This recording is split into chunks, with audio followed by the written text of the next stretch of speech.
Give a damn about a hater when I feel like it. Not today, not today, not today, not tomorrow. Get out my way, please, I'm tryna get paid.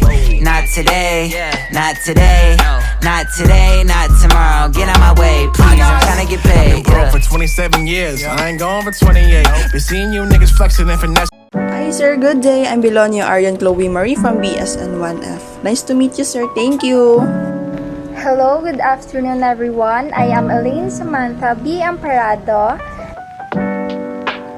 Hello everyone, I am Hazelot Buenavista from BSN1F. Hello everyone, my name is Lance Carlo Marie Aidan Marie.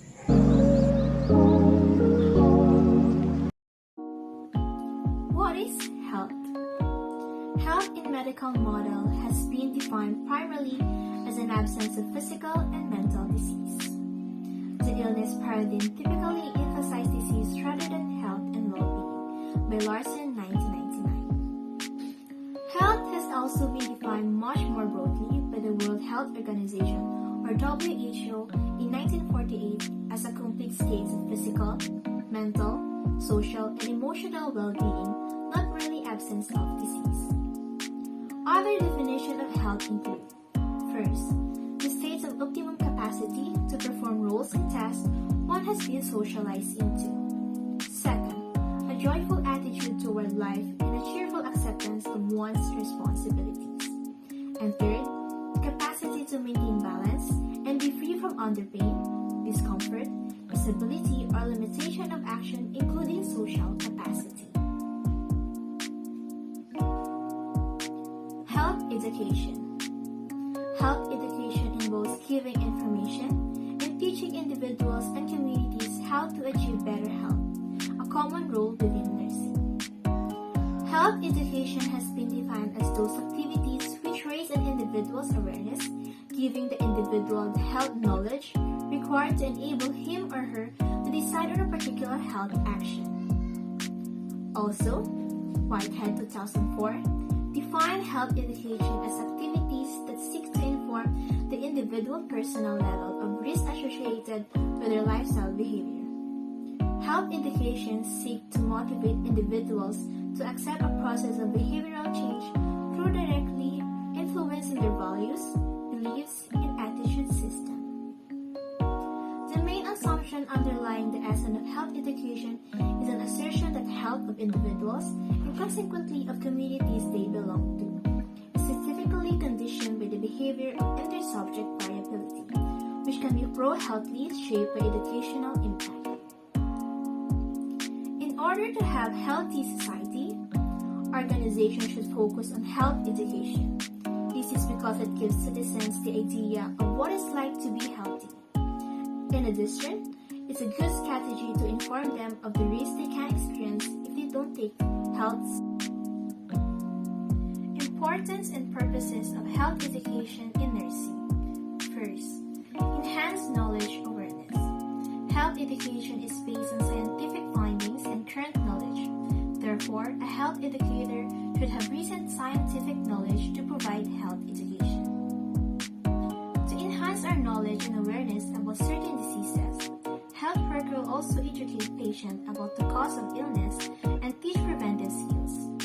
Health extension workers are primarily responsible in working with the families and community at the grassroots level to promote health and preventive disease through provision of health education. For example, a knowledge about methods of prevention of HIV. Giving people information problem solving and decision-making skills to make decisions but leaving the actual choice to the people. For example, family planning method. Promotes health, safety, and security of the people. The health educator has to adjust his talk and action to suit the group for whom he has to give health education. Example, when the health educator has to deal with illiterates and poor people, he has to get down to their level of conversation and human relationships so as to reduce any social distance. Number 3. Develop and improve community resources. Community participation or involvement encompasses the process by which individuals and families assume responsibility for the community and develop the capacity to contribute to their health and the community's development. It is a means by which the emphasis is on strengthening the capacity of communities to determine their own needs and take appropriate action. Healthy education is the duty of everyone engaged in health and community development activities. Health education should provide an opportunity for the clients to go through the stages of identification of problems, planning, implementation, and evaluation. This is of special importance in the health education of the community, where the identification of problems and planning, implementing, and evaluating are to be done with full involvement of the community to make it the community's own program. The health of the community will improve only if the people themselves become involved in planning, implementing, and having a say about their own health and healthcare. Successful community participation is not as simple as people may think. It requires a demanding task of working with the local communities, holding dialogue, initial teaching, and awareness-raising activities, supporting community organization, and being able to convince and work with community leaders. Number 4. Increase productivity and strength of character. A good quality education is the foundation of health and well-being. For people to lead healthy and productive lives, they need knowledge to prevent sickness and disease. For children and adolescents to learn, they need to be well-nourished and healthy. 5. Disease prevention.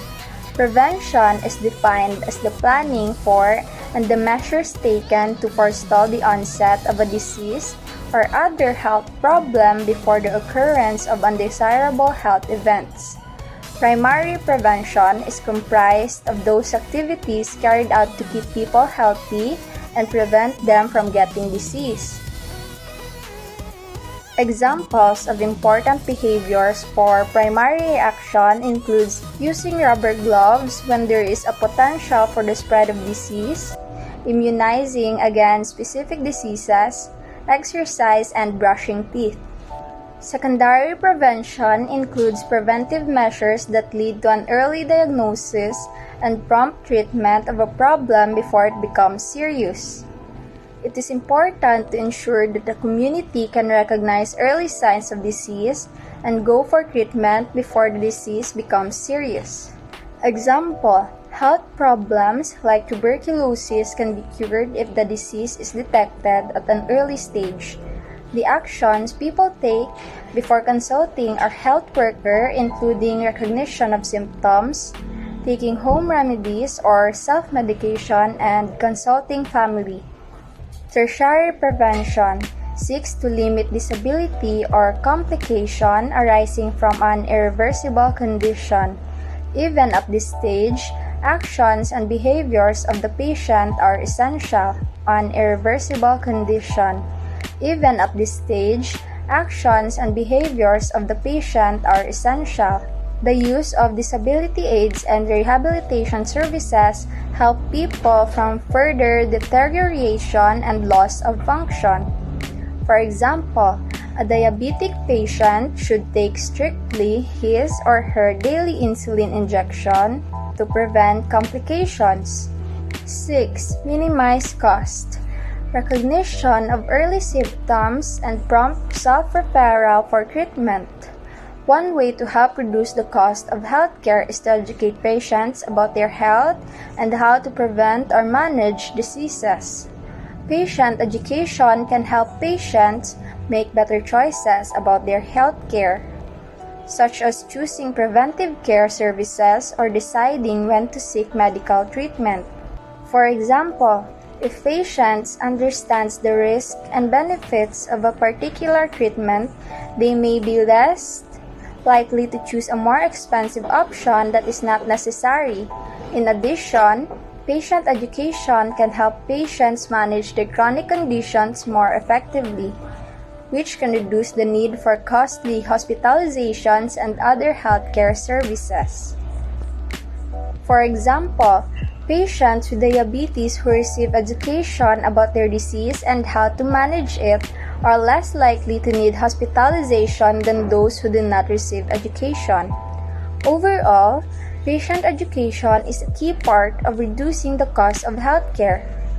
By helping patients make better choices about their healthcare and preventing unnecessary use of healthcare services, patient education can save money for both patients and the healthcare system.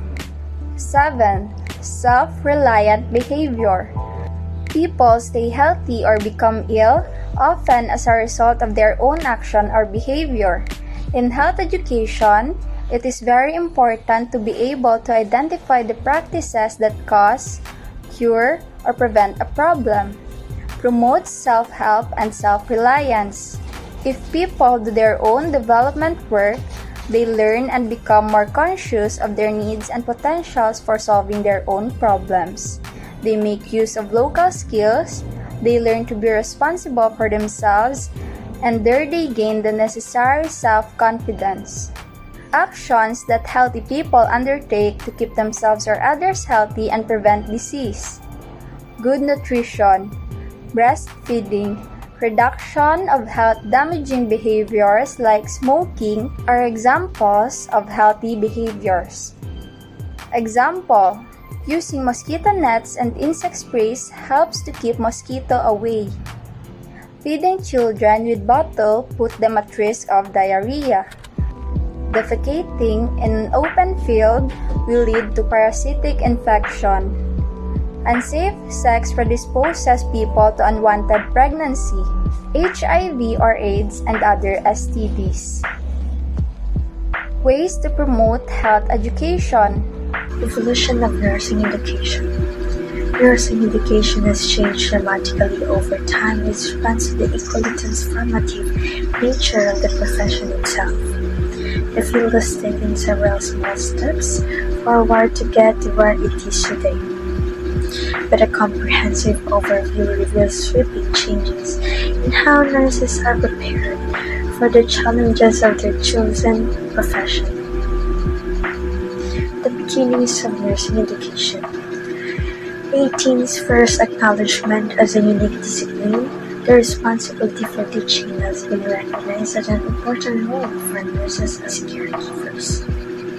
While female caretakers have existed in some form of millennia, the nursing profession as it is known that it has origins in the 18th and 19th centuries.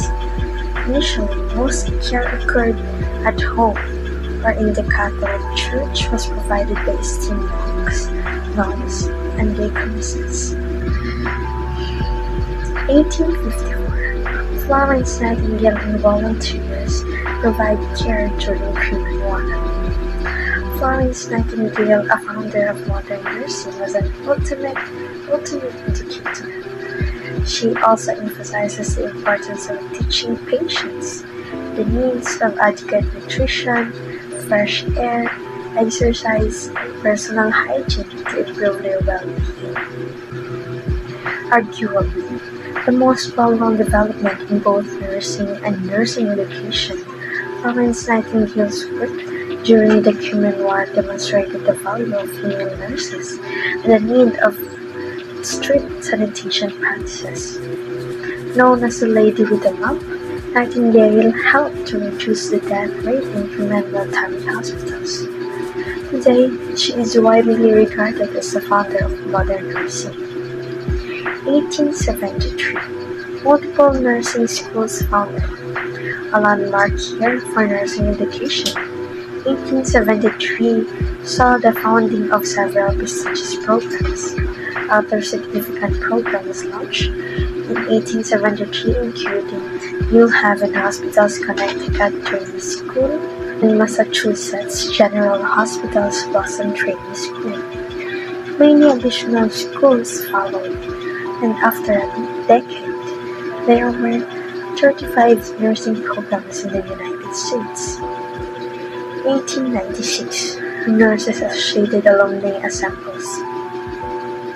The original purpose of the Nurses Associated Alumni was to establish and maintain a code of ethics, to elevate the standards of nursing education, to promote the usefulness and honor the financial and other interests of nursing. Eventually, this organization became the American Nurses Association, which remains incredibly influential to this day. 1915, the National League of Nursing Education presents a standard curriculum as the first professional nursing organization organized by women. The traditional League of Nursing Education (NLNE) was highly influential during the early 19th. In 1915, the League took a major step forward by presenting a standard curriculum. Divided into 7 major sections, each of these areas involved at least 2 courses, which emphasized practices such as observation and experimentation. 1923, Josephine Goldmark publishes Forward Thinking Report on Nursing Education. Goldmark publications advocated for appropriated nursing education approaches, including the use of accreditation procedures on a national level. Her report was based in part on her investigations of over 70 schools of nursing. 1925, Committee on the Grading of Nursing Schools marks the formation of the Committee on the Grading of Nursing Schools. This group provided a variety of nursing programs and personalized feedback between 1926 and 1934. This helped to pave the way for later accreditation programs. 1943, the Bolton Act authorizes that nurse course (CNC) as part of the Bolton Act. The American Hospital Association claims that the CNC prevented the collapse of civilian nursing during World War II. As such, the ANA and many other organizations have called on Congress to officially recognize CNC participants as veterans. The development of nursing education and professions. During the 20th century, nurses began to take on a greater range of clinical responsibilities. This increase in autonomy called for more extensive training and often stringent requirements for licensure. In 1947, NLNE sets a goal of bringing nursing to higher education. At this time, the NLNE expressed a clear interest in associate degree nursing education, as evidenced by multiple discussions with community colleges. By 1947, NLNE's board had adopted a goal of moving nursing school to the higher education system. Soon after, a series of pilots revealed the value of 2- and 3-year programs leading to an associate or baccalaureate degrees. In 2008, consensus model for APR and regulation, licensure, accreditation, certification, and education. Nursing education developments in the 1980s, 90s, and early 2000s largely focused on the creation of new graduate programs targeted at advanced practice nursing and nursing practitioners. This effort was formalized with a consensus model for APR and regulations. In 2015, OSHA issues guidelines to improve nurse safety. From overexertion to workplace violence, a variety of concerns have long placed nurses at risk. In an effort to address these problems, the Occupational Safety and Health Administration, or OSHA, issued a safety memo intended to guide health inspections. American Nurses Association Debbie Dawson-Hutmaker said she hoped that the memo would encourage hospitals to take seriously setting a comprehensive program for mobility and safety.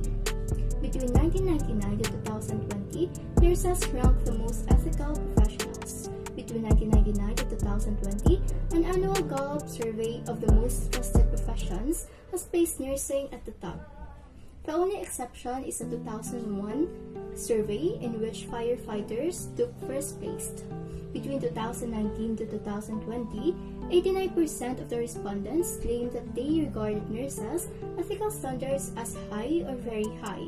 Nurses managed to find favor with respondents of all ages, genders, and races. In 2020 and beyond, COVID transformed nursing as we know it. With the onset of COVID came increased pressure for hardworking nurses. They dealt with long hours, protective equipment shortages, and the stress of healthcare system in turmoil. They rose to the occasion, however, adapting to constant changes in professional policies while continuing to provide compassionate care. Roles of nurse educators. Nurse educators inspire, teach, and mentor the next generation of nurses, leading the way to the future of patient care. Without them, graduating nurses would be ill-equipped to face the ever-changing demands of today's dynamic healthcare. The best nurse educators take time to invest in their students and teams at a personal level. They prepare aspiring nurses for the transition to the real world, and their efforts don't stop at graduation.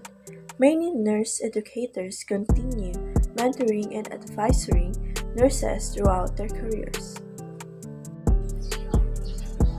What is nurse educator? Instead of dedicating their career exclusively to patient care, a nurse educator is passionate about teaching and advocating for nurses. They instruct aspiring nurses and offer guidance, which may include training in both practical and educational settings. Nurse educators hold an advanced degree, either a master's or doctoral. They are often employed by universities, but are also found in hospital or clinical settings where they keep nurses up to date on the latest needs in health and patient care.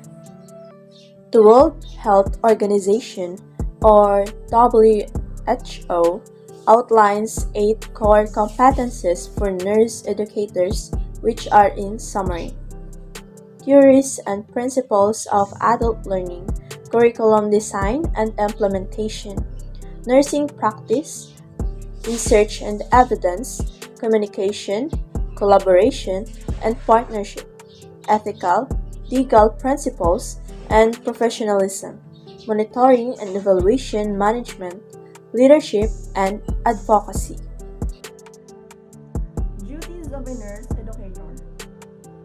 Nurse educators are RNs whose education includes advanced clinical training in a healthcare specialty. They serve in numerous roles, from part-time clinical faculty to deans of nursing colleges. Responsibilities may include the following. Number 1. Developing course curriculum. Number 2. Developing courses or programs of study. Number 3. Providing instruction through lectures. Number 4. Evaluating student learning and progress. Number 5. Overseeing clinical and lab work. Number 6. Supervising student internships and research. Number 7. Recording student outcomes. The most successful nurse educator possess excellent communication skills.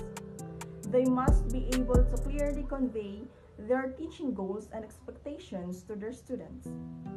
Time management is also essential. Nurse educators should be able to split their time and attention efficiently between the students they teach and the faculty and/or healthcare professionals they work with on regular basis.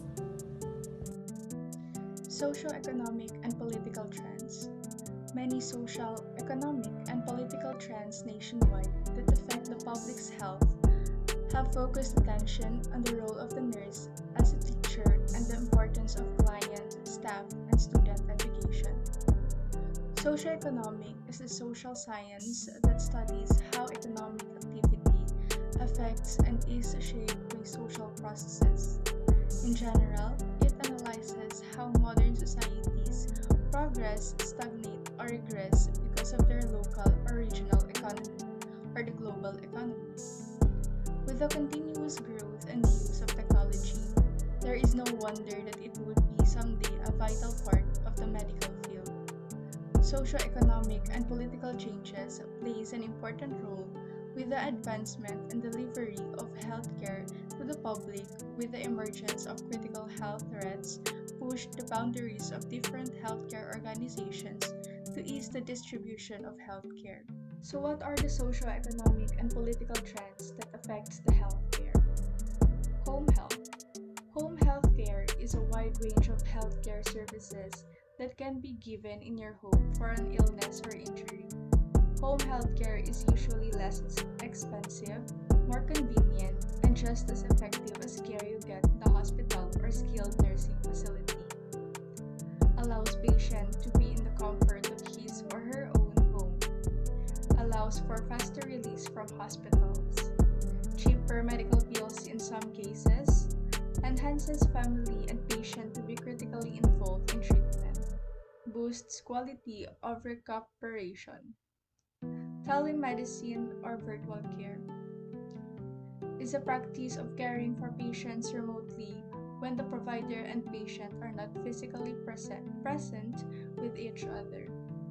Access of video, audio, tech devices, and internet to provide care in different locations. Accessible in short or long distances.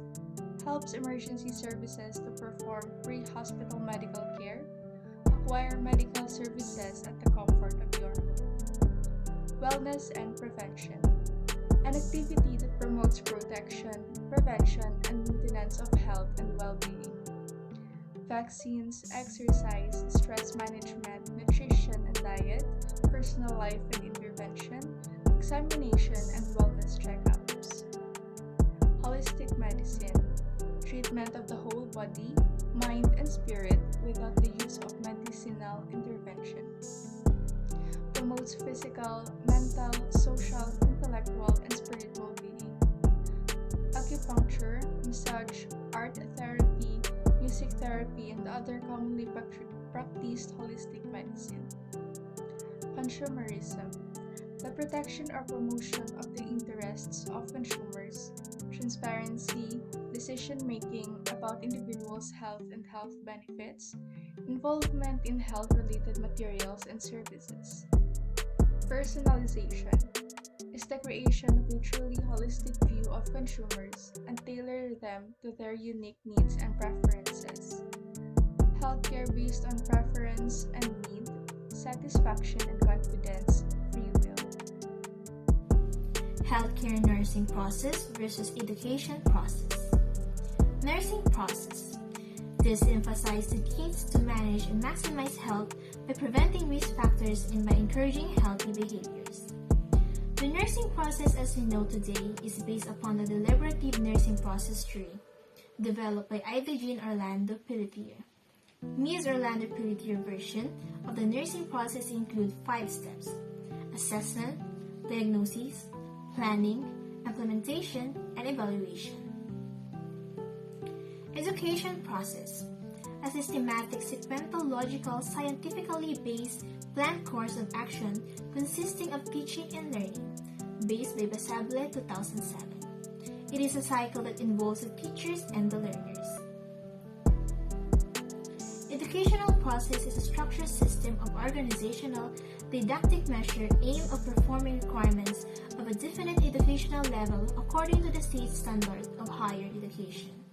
Educational process is based on the principle of science, humanism, democracy, lifelong, and degree education. Steps in the nursing process and education process. A. Assessment. What data is collected? The first phase of the nursing process. It involves collecting, organizing, validating, and documenting the client's health status. B. Diagnosis. What is the problem? The second step of the nursing process is the nursing diagnosis. The nurse will analyze all the gathered information and diagnose the client's condition and needs. Diagnosing involves analyzing data, identifying health problems, risks, and strengths, and formulating diagnostic statements about the patient's potential or actual health problem. A. Provide health education to individuals, families, and communities.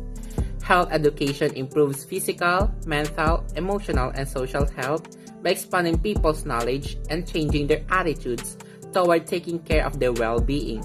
This empowers people and enables communities to live better lifestyles. Health and well-being are built on a foundation of high-quality education. People need to know how to prevent illness and disease if they want to live long, healthy lives. Children and adolescents must be fed properly and in good health in order to learn.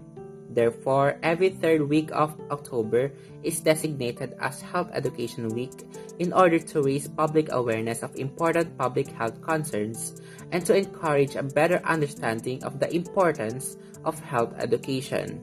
Numerous components of community wellness are influenced, including the knowledge and prevention of chronic diseases, maternity and infant health, tobacco and drug addiction, injury and violence prevention, mental and behavioral health, nutrition, exercise, and the reduction of obesity. And I would like to continue about the legal basis of health education in the nursing curriculum.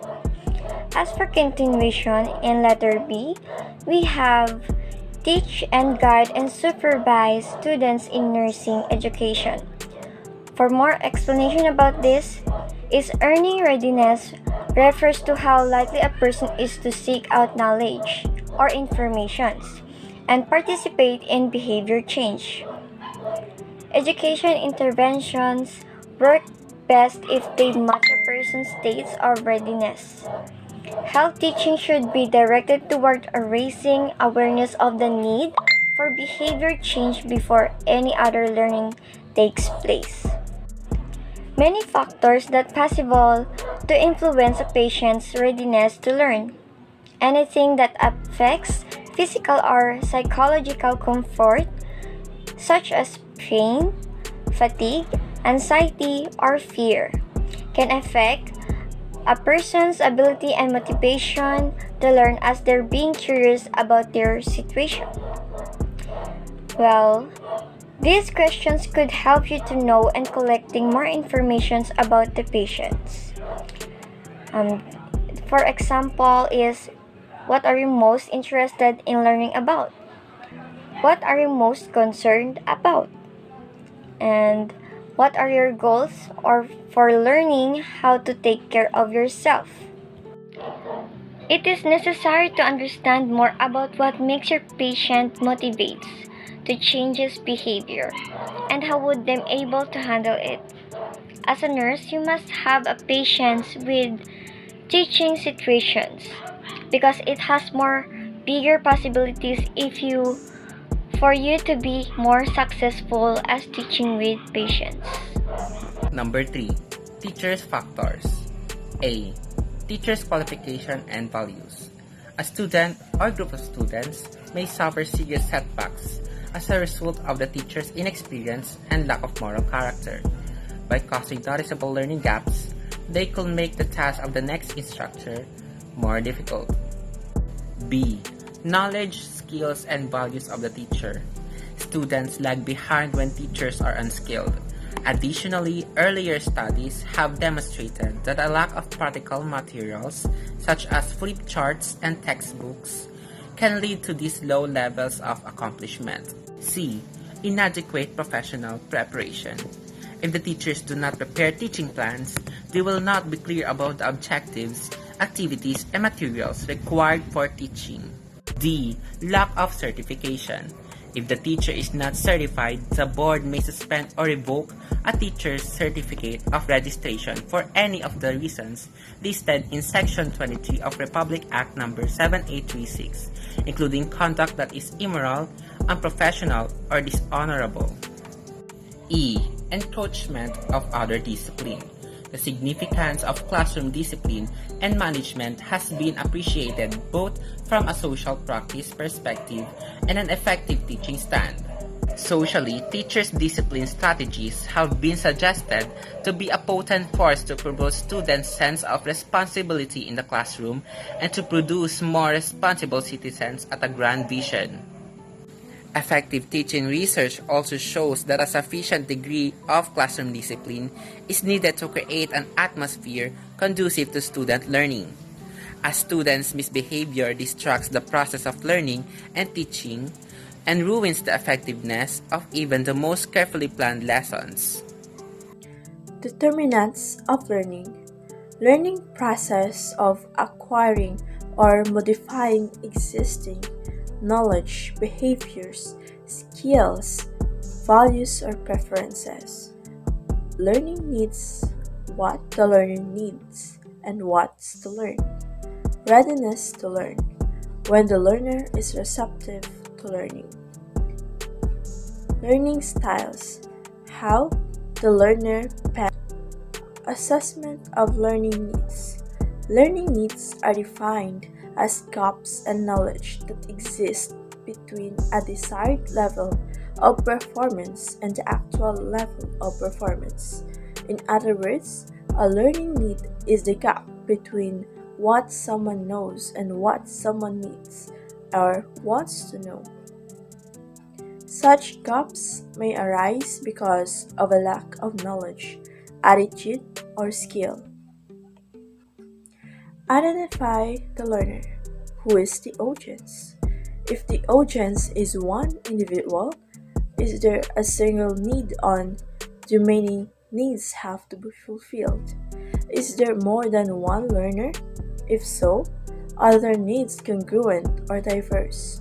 The development of formal and informal education programs for patients and their families, nursing staff, or students must be based on accurate identification of a learner. Example, an educator may believe that all parents of children with asthma need a formal class on potential hazards in the home. The perception may be based on the educator's interaction with a few patients and may not be true of all families. Choose the right setting. Establishing a trusting environment helps a learner feel a sense of security in confiding information, believe their concerns are taken seriously and are considered important, and feel respected. Ensuring privacy and confidentiality is recognized as essential to establishing a trusting relationship. Collect data about the learner. Once the learner is identified, the educator can determine characteristics, needs of the population by exploring typical health problems or issues of interest to that population. Example, PIP collected data about a targeted patient population at one malaria treatment facility and found that education programs did not provide adequate support for the growing number of participants who were older and more chronically ill. Rotten Aurora. Number 5. Involve members of the healthcare team. Other health professionals likely have insight into patient or family needs or educational needs of the nursing staff or students as a result of their frequent contacts with both consumers and caregivers. Nurses are not the sole teachers of these individuals. They must remember to collaborate with other members of the healthcare team for a richer assessment of learning needs. Number 6, prioritize needs. List of identified needs can become endless and seemingly impossible to accomplish. Maslow's 1970 hierarchy of human needs can help the educator prioritize so that the learner's basic needs are attended to first and foremost before higher needs are addressed. For example, learning about a low-sodium diet cannot occur if a patient faces problems with the basic psychological needs such as pain and discomfort. These latter needs must be addressed before any and other high-order learning can occur. Number 7. Determine the availability of resources. The educator may identify a need, but it may be useless to proceed with interventions if the proper educational resources are not available, are unrealistic to obtain, or do not match the learner's needs. For example, a patient who has asthma needs to learn how to use an inhaler and peak flow meter. The nurse educator may determine that this patient learns best if the nurse first gives a demonstration of the use of an inhaler and peak flow meter, and it allows the patient the opportunity to perform a return demonstration.